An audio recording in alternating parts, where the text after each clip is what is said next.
ऊंचा नहीं होता है। इंद्रियों का सुख पहले तुमको अमृत की मिठास देगा, लेकिन बाद में यही तुम्हारा विनाश कर देगा। जब तुम शुरुआत करोगे तो स्वाभाविक रूप से तुम्हें असफलता मिल सकती है। कई बार तुमको गिरना भी पड़ सकता है, लेकिन इसका मतलब यह नहीं होना चाहिए कि तुम उस काम को करना छोड़ दो। एक समय आएगा जब तुम परिपूर्ण हो जाओगे और तुम्हारे सभी काम सफल हो जाएंगे। इसी काम में ईश्वर को हमेशा तुम्हारे साथ खड़ा पाओगे। बड़े संघर्ष के बाद प्राप्त होने वाला सुख, जिसने आपके सुखों का अंत किया है, ऐसे संघर्ष का पहला कदम आपको कड़वे जहर के समान लगता है और अंत में आपको अमृत की प्राप्ति होती है। इस तरह का सुख केवल मन की शांति से ही प्राप्त हो सकता है।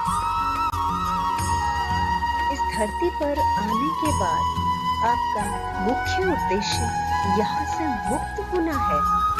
केवल वही मनुष्य मुक्त हो सकता है जो अपने कर्मों में दृढ़ संकल्प के साथ स्थिर है और सुख दुख को समान रूप से सहन करता है।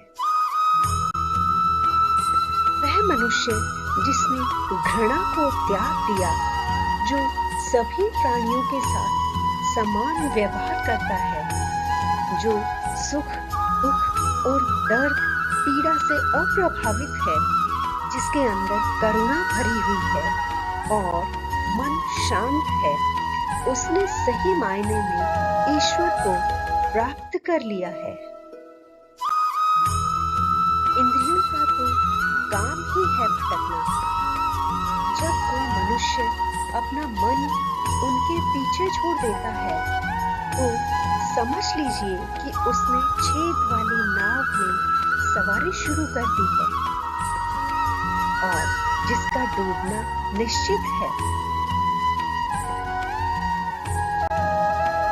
तुम हमेशा के लिए यहाँ रहने वाले नहीं हो। तुम्हारा जीवन बहुत सीमित है।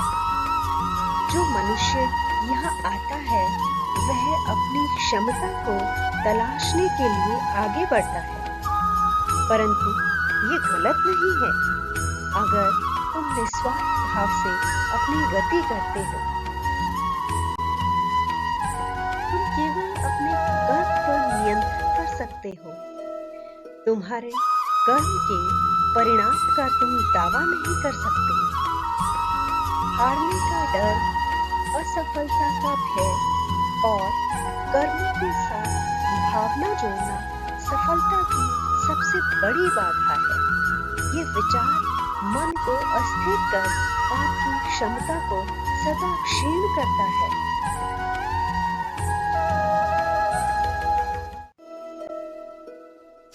जब किसी मनुष्य की चेतना एक हो जाती है तो उसकी सारी व्यर्थ चिंताएं पीछे छूट जाती है। फिर उसको किसी वजह की चिंता नहीं होती। चाहे चीजें अच्छी हो या बुरी, वह सदा एक समान ही रहता है।